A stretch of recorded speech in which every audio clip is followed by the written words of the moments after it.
Thank you, Mr. Chair. I do have a notice of motion. It is supported by Trustee Carol Miller, and I will provide a copy to our Manager of Corporate Services. So if I may read it. Go ahead. Whereas trustees as elected officials are responsible for their words and are accountable to their constituents, and accountability and transparency is of paramount importance.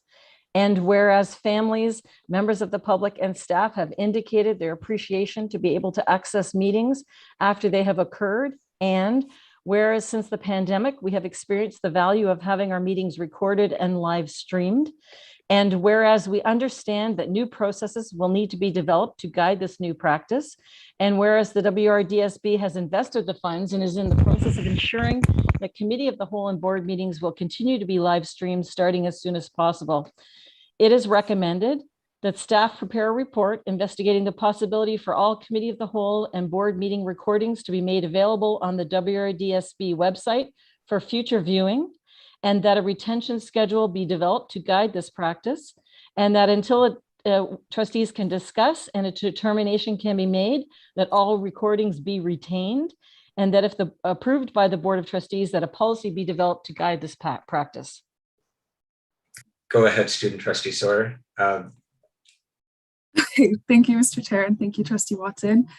Through you, Mr. Chair, I would like to thank Trustees Herring and Millar for introducing this motion. I maintain that knowledge is a right, not a privilege. And it goes without saying that the WRDSB Board and elected trustees are accountable towards the student body and the board's constituents.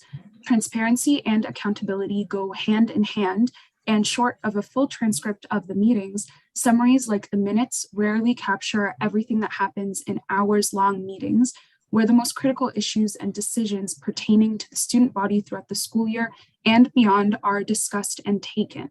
Checking other boards and seeing years worth of board meetings readily accessible on either official YouTube channels or local archives maintained on these boards' websites, one couldn't help but wonder before this motion, do the student body and constituents of these boards have more right to knowledge than those of Waterloo Region, or is there a specific concern that calls for only allowing a couple of weeks or so of a temporary access window to the recordings of such meetings that all these boards have missed? Given the volatile nature of live meetings, it's understandable that on some rare occasions, contingency measures need to be resorted to in dealing with incidents of concern that might happen during such meetings. Yet extreme caution and precision should always be taken whenever such measures are invoked. It stands beyond any questioning that anyone's right to voice their opinion is bound by their ability to do so without inflicting harm on others.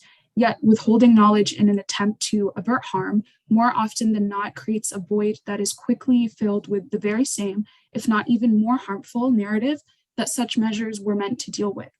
If a picture is worth 1,000 words, then a video really is worth 1,000,000.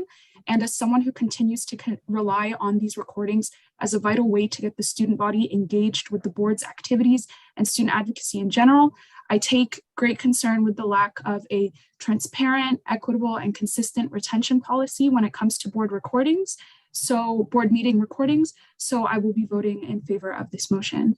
Thank you. All those in favor of the motion?